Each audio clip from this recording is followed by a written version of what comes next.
Bismillahirrahmanirrahim. This is 14th lecture of Mechanics 2. We are studying chapter number 12, and the topic that we will discuss is elastic properties of solids. Already in the last lecture, we had discussed about rigid object in equilibrium, center of gravity, and then we discussed some examples of rigid objects in static equilibrium, right? Today we will discuss about elastic properties of solids. ठीक है, तो start करते हैं elastic properties of solids से. We will discuss the deformation of solids in terms of stress and strain. हम deformation देखेंगे solids की in terms of stress and strain. तो सबसे पहले हम देखते हैं स्ट्रेस क्या चीज है. Stress is a quantity that is proportional to the force causing a deformation, right? और इसको हम इसको ऐसे भी लिख सकते हैं कि the external force acting on object per unit cross sectional area. इसको हम ये भी लिख सकते हैं कि एक्सटर्नल फोर्स वो फोर्स जो मटेरियल के अंदर डिफॉर्मेशन पैदा करते, डिफॉर्म करे, उसको हम स्ट्रेस कहते हैं. और इस स्ट्रेस अप्लाई करने के नतीजे में जो उस मटेरियल में चेंज आए, जो डिफॉर्मेशन पैदा हो, उसको हम स्ट्रेन कहते हैं. The result of stress is called strain. और स्ट्रेन को हम ऐसे भी डिफाइन कर सकते हैं कि the measure of the degree of deformation. ठीक है, और स्ट्रेस जो है this is directly proportional to strain, and we can write as stress is equal to some constant into strain. Next है कि हम अगर रेशो ले लें स्ट्रेस और स्ट्रेन की, तो इसको हम कहते हैं इलास्टिक मॉडुलस. कैसे इस इलास्टिक मॉडुलस को कैसे डिफाइन करेंगे? The ratio of the stress to the resulting strain. ठीक है, तो इसको फिर हम ऐसे लिख लेते हैं, elastic modulus can be defined as stress over strain. The elastic modulus in general relates what is done to a solid object. That इसका क्या मतलब कि कितनी फोर्स हमने अप्लाई की to how the object responds, और उस फोर्स की एप्लीकेशन के बाद वो जो ऑब्जेक्ट है वो कैसे रिस्पॉन्ड करता है. ठीक है, it is similar to the spring constant. ये स्प्रिंग कांस्टेंट हम कैसे फाइंड करते होते थे कि ये ऊपर जो इक्वेशन है this is very similar to the spring constant, यानी हुक्स लॉ की जो इक्वेशन थी वो थी F is equal to minus k x. अगर वहां पे के जो था वो स्प्रिंग कांस्टेंट था, स्प्रिंग कांस्टेंट की अगर हम वैल्यू फाइंड करें तो स्प्रिंग कांस्टेंट जो होगा वो इक्वल होगा applied force that is F divided by delta x, जितनी उसमें चेंज आई. ठीक है, तो इस तरह elastic modulus is related, is similar to the spring constant, right.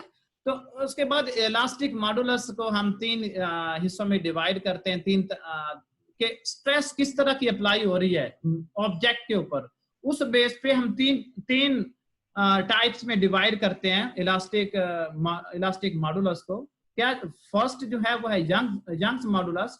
Young's modulus measures the resistance of a solid to a change in its length. ठीक है, अगर सिर्फ लेंथ में चेंज आए तो उस प्रॉपर्टी को हम डिस्कस करते हैं, डील करते हैं कैसे, यंग्स मॉडुलस कैलकुलेट करके. ठीक है, अगर यही चेंज 2 डायमेंशन में आए यानी प्लेन में आए तो हम उसे कहते हैं shear modulus. Shear modulus measures the resistance to motion of the planes within a solid parallel to each other. ठीक है, और बल्क मॉडुलस क्या होता है? Bulk modulus measures the distance of solids or liquids to changes in their volume, right. और first हम detail में जरा डिस्कस करेंगे यंग्स मॉडुलस को. यंग्स मॉडुलस का क्या मतलब, यानी हम देख रहे हैं इलास्टिसिटी इन लेंथ में जो इलास्टिसिटी है वो देख रहे हैं. बच्चे यहाँ पे ये देखें कि एक हमारे पास एग्जांपल है लॉन्ग बार की. ठीक है, एक हमारे पास रॉड समझ लें. ठीक है, वो है, उसका एक एंड जो है वो फिक्स्ड है, एक एंड फिक्स्ड है और दूसरे एंड पे हम फोर्स लगाते हैं, एक्सटर्नल फोर्स लगाते हैं। इस राड की जो इनिशियल लेंथ थी वो उसको हमने Li से रिप्रेजेंट किया हुआ है और जो इस फोर्स अप्लाई करने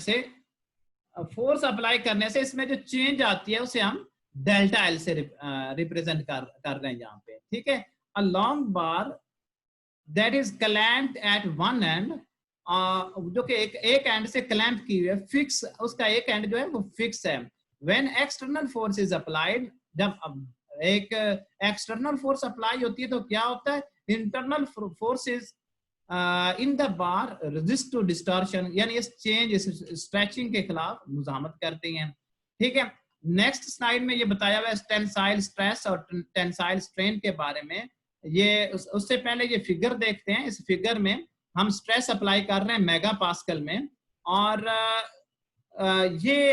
उसमें इस स्ट्रेस के एप्लीकेशन से क्या होता है कि स्ट्रेन प्रोड्यूस हो रही है, ठीक है। एक खास लिमिट तक एक खास लिमिट तक स्ट्रेस जो है वो मटेरियल एब्जॉर्ब कर लेता है, ठीक है। लेकिन उसके बाद क्या होता है, वो मटेरियल डिफॉर्म होना शुरू हो जाता है, ठीक है। जिस पॉइंट तक जो इसके कोई डिफॉर्मेशन नहीं ऑब्जेक्ट में होती, उस लिमिट को हम कहते हैं इलास्टिक लिमिट। उसके बाद वो मटेरियल डिफॉर्म, परमानेंटली डिफॉर्म होना शुरू हो जाता है और एट द एंड एक ब्रेकिंग पॉइंट आ जाता है, यानी एक लिमिट होगी जो कि जिसे हम कहते हैं इलास्टिक लिमिट, जहां तक मटेरियल डिफॉर्म नहीं होता, और एक पॉइंट ऐसा आएगा जहां पे मटेरियल ब्रेक डाउन हो जाएगा, उसे हम कहते हैं ब्रेकिंग पॉइंट। यानी ये स्ट्रेस की एक वैल्यू होगी, स्ट्रेस की एक लिमिट होगी। तो टेंसाइल स्ट्रेस को हम कैसे डिफाइन करते हैं, the ratio of the magnitude of the external force to the cross sectional area, right. और टेंसाइल स्ट्रेन क्या होगी, फिर इस टेंसाइल स्ट्रेस के नतीजे में जो बिगाड़ पैदा होगी, जो डिफॉर्मेशन होगी, उसको हम अगर मेजर करेंगे तो उसे हम टेंसाइल स्ट्रेन कहेंगे। The ratio of change in length to the original length, ये Young's modulus will be equal to आ जाएगा टेंसाइल स्ट्रेस, जिसे हम force over cross sectional area ले रहे हैं, और टेंसाइल स्ट्रेन जो है जी है change in length divided by original length. तो इलास्टिक लिमिट को हमने डिफाइन कर लिया। इलास्टिक लिमिट क्या चीज थी, maximum stress that can be applied before complete या परमानेंट डिफॉर्मेशन, और इसके यूनिट हैं न्यूटन पर मीटर स्क्वायर, ठीक है। नेक्स्ट है शियर मॉडुलस। शियर मॉडुलस का मतलब है इलास्टिसिटी इन शेप। इसकी एग्जांपल ये दी हुई है कि एक टेबल के ऊपर अगर बुक रखी हुई है और बुक के डेफिनेटली बहुत सारे पेजेस होते हैं, हाँ, तो बहुत सारे हर पेज को हम एक प्लेन कंसीडर करते हैं, ठीक है। और बुक के ऊपर वाले जो पेज है उसके ऊपर हम फोर्स अप्लाई करते हैं along the x axis, for example along the x axis, ठीक है। अब इस बुक के ऊपर दो फोर्सेस लग रही हैं। एक फोर्स तो एक्सटर्नल फोर्स, जो हमने ऊपर बुक के ऊपर हाथ रखा हुआ है और हम उसे स्लाइड करने की कोशिश कर रहे हैं। दूसरा अपोजिट डायरेक्शन में एक फोर्स लग रही है जिसे हम कहते हैं फ्रिक्शनल फोर्स, ठीक है। ये फ्रिक्शनल फोर्स उस बुक को मूव करने के खिलाफ मुजाहमत करती है। अब ये जो एक्सटर्नल फोर्स है, अगर ये किसी ऊपर वाले प्लेन को मूव करवा लेती है अलोंग एक्स एक्सिस, ठीक है, हम इसे कह देंगे कि जितना इसने आगे मूव करवाया उसे डेल्टा एक्स से रिप्रेजेंट कर लिया, ठीक है। इसके ऊपर फोर्स कितनी लगी और इसकी हाइट क्या थी उस प्लेन की from the surface of the table, इस रेशियो को हम कहेंगे कि इतनी इसमें डिफॉर्मेशन पैदा हुई, ठीक है। When an object is subjected to a force that is parallel to one of its face, while the opposite face is fixed by another force, यहाँ पे हमारे एग्जांपल में अदर फोर्स कौन सी है, फ्रिक्शनल फोर्स है। Stress in this case is called shear stress. Shear stress को क्या चीज है, applied force divided by cross sectional area, ये रेशियो होगी, ये शियर स्ट्रेस होगी। और शियर स्ट्रेन जो होगी वो होगी कितना वो ऊपर वाला प्लेन डिस्प्लेस हुआ डिवाइडेड बाय इसकी हाइट। डेल्टा एक्स से हमने रिप्रेजेंट किया हॉरिजॉन्टल डिस्टेंस को और एच से रिप्रेजेंट किया इसकी हाइट को। तो शियर मॉडुलस किसके बराबर होगा, शियर मॉडुलस क्या होता है, shear stress divided bye shear strain, तो ये आ जाएगा F over A divided by delta x over H के बराबर आ जाएगा, ठीक है। इसी तरह जो थर्ड टाइप है उसको डिस्कस करते हैं, वो है बल्क मॉडुलस। बल्क मॉडुलस का मतलब है इलास्टिसिटी इन वॉल्यूम। पहला जो था, पहली मॉडुलस की जो टाइप थी वो थी यंग्स मॉडुलस, उसमें सिर्फ एक डायमेंशन में चेंज आती थी, ठीक है, मतलब लेंथ में सिर्फ चेंज आती थी। अब सेकंड में हमने क्या किया, हम प्लेन की बात कर रहे थे। थर्ड जो है कि जो फोर्स है वो तीनों डायमेंशन से, हर फेस से अगर लग रही हो तो हम कहते हैं कि ये बल्क मॉडुलस है। इसकी एग्जांपल ये हो सकती है, कोई बॉक्स है उसको आप पानी में डिप कर दें तो पानी जो है वो फोर्स एक्सर्ट करेगा on every side of the cube, ठीक है। तो इस तरह जो डिस्टॉर्शन होगी इस क्यूब के अंदर, ठीक है ना, इस क्यूब के अंदर जो डिस्टॉर्शन होगी किसकी वजह से, जो प्रेशर एक्सर्ट हो रहा है पानी की वजह से, जो प्रेशर एक्सर्ट हो रहा है, जो वाटर के मॉलिक्यूल उसको प्रेस कर रहे हैं उसकी वजह से ये हमारे पास डिफॉर्मेशन होगी और ये हमारा चेंज इन वॉल्यूम होगा। और पहले जो दो केसेस हमने देखे हैं, पहले दो केसेस में लेंथ हम जो फोर्स अप्लाई करने से लेंथ बढ़ रही थी, हमने उसको पॉजिटिव लिया। सेकंड केस में वो जितना डिफॉर्म प्लेन हुआ हमने उसको पॉजिटिव लिया। इस केस में जब हम डिप करेंगे इस बॉक्स को पानी के अंदर तो क्या होगा, इसका वॉल्यूम कम हो जाएगा। अगर वॉल्यूम कम होगा तो एट द एंड जो फार्मूला लिखेंगे हम उसके साथ में एक नेगेटिव का निशान लगाऊंगा, ठीक है। When the forces are applied from all faces, example क्या दी हुई है, a block immersed in liquid, तो क्या क्या होगा, इस केस को हम कहेंगे, इस केस को हम कहेंगे इलास्टिसिटी वॉल्यूम। वॉल्यूम स्ट्रेस हम फाइंड करेंगे बल्क मॉडुलस फाइंड करने के लिए। वॉल्यूम स्ट्रेस क्या चीज है, the ratio of magnitude of the total force exerted on a surface to the area of the surface called pressure. तो ये थ्री डायमेंशन से इसको फोर्स लग रही है, हर साइड से हर फेस के ऊपर इक्वल फोर्स लग रही है, तो हम इसे प्रेशर के इक्वल लिख सकते हैं, pressure is equal to F over A. तो यहाँ से हम वॉल्यूम स्ट्रेन फाइंड कर सकते हैं।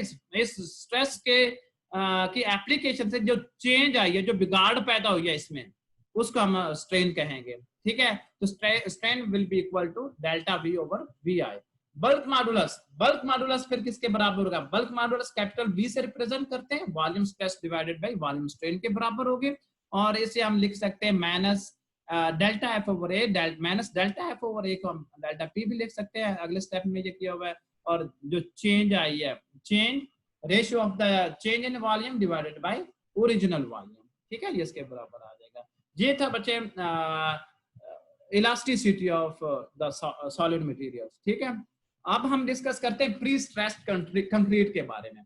प्री स्ट्रेस्ड कंक्रीट का क्या मतलब, जिनको पहले कंक्रीट चले हम एग्जांपल ले लेते हैं, बिल्डिंग जब बनाते हैं तो बिल्डिंग बनाने में कंक्रीट को मजबूत कैसे किया जा सकता है, ठीक है, कंक्रीट को मजबूत कैसे, ये उसके दो तरीके हैं। एक तो ये है कि हम उसके अंदर स्टील बार डाल दें तो उससे कंक्रीट मजबूत, दूसरा है कि उसे हम प्री स्ट्रेस कर दें, हम उसे ड्राई होने से पहले जो प्री स्ट्रेस मतलब जो उसके अंदर पोर्स रह जाते हैं वो खत्म कर दें, उसके ऊपर स्ट्रेस अप्लाई कर दें, ये इसे कहते हैं प्री स्ट्रेस्ड कंक्रीट। ये एग्जांपल दी हुई है आपकी बुक में। तो इसके बारे में देखते हैं कि when the stress is increased from a certain value the object fractures, यानी एक स्ट्रेस हम अप्लाई करते हैं किसी ऑब्जेक्ट के ऊपर सर्टेन वैल्यू से ज्यादा, तो क्या होता है, हो जाता है ऑब्जेक्ट फ्रैक्चर हो जाता है। हम इस फ्रैक्चर से बचने के लिए या ये इस पॉइंट को एनहांस करने के लिए कि ये इतनी स्ट्रेस के अप्लाई करने से ये ब्रेक ना हो, इससे ज्यादा कुछ फोर्स अप्लाई कर लें, ज्यादा स्ट्रेस अप्लाई अप्लाई करें तो भी ये विद स्टैंड करे इस तरह की कंडीशन में। तो नेक्स्ट जो है वो दो कंडीशंस बताई हुई हैं, दो तरीके बताए हुए हैं जो मैंने आपको पहले बता दिए। The maximum value of stress that can be applied before fracture occurs called tensile strength, ठीक है, ये इसकी टेंसाइल स्ट्रेंथ होगी। कंप्रेसिव स्ट्रेंथ, इसको हम कंप्रेसिव स्ट्रेंथ भी कह सकते हैं और shear स्ट्रेस, हम इसको shear स्ट्रेस भी कह सकते हैं। The strength depends on the material, strength जो है ये मटेरियल की, जो ऑब्जेक्ट की किस चीज पे डिपेंड करता है कि वो ऑब्जेक्ट किस मटेरियल से बना। Second type of the applied stress, कि हम किस तरह की स्ट्रेस अप्लाई कर रहे हैं, ठीक है। तो ये दो पॉइंट थे। और हम इसको फिर डिस्कस कर लेते हैं। The strength of concrete can be enhanced by using steel rods. हम कंक्रीट के अंदर अगर स्टील रॉड अप्लाई कर लें, स्टील रॉड डाल लें, तो कंक्रीट की स्ट्रेस जो है वो एनहांस हो जाती है। सेकंड है the strength is also reinforced if the concrete is pre stressed. अगर कंक्रीट को हम पहले से प्री स्ट्रेस कर लें तो भी इसकी स्ट्रेंथ बढ़ जाती है। ठीक है बच्चे, इस लेक्चर को आपने एक दफा बुक से भी देख लेना है, उस वहां पे थोड़ा डिटेल और मजीद डिटेल दी हुई है। Thank you very much. ये था आज का लेक्चर। इसके बारे में कोई क्वेश्चन है तो please feel free to ask. And this is the end of 12th chapter. So यहाँ पे एक मैं असाइनमेंट देना चाहूंगा, जितने भी इसके ऑब्जेक्टिव क्वेश्चन का मतलब एमसीक्यूज, ये आपने खुद से कर लेना है। ये बुक का पेज नंबर है 377 और इसी चैप्टर के प्रॉब्लम नंबर 1, 2, 4, 8, 9 एंड 25 to 28 ये प्रॉब्लम आपने सॉल्व करने हैं। And the due date for the submission of this assignment is 15th of June 2020. Thank you very much.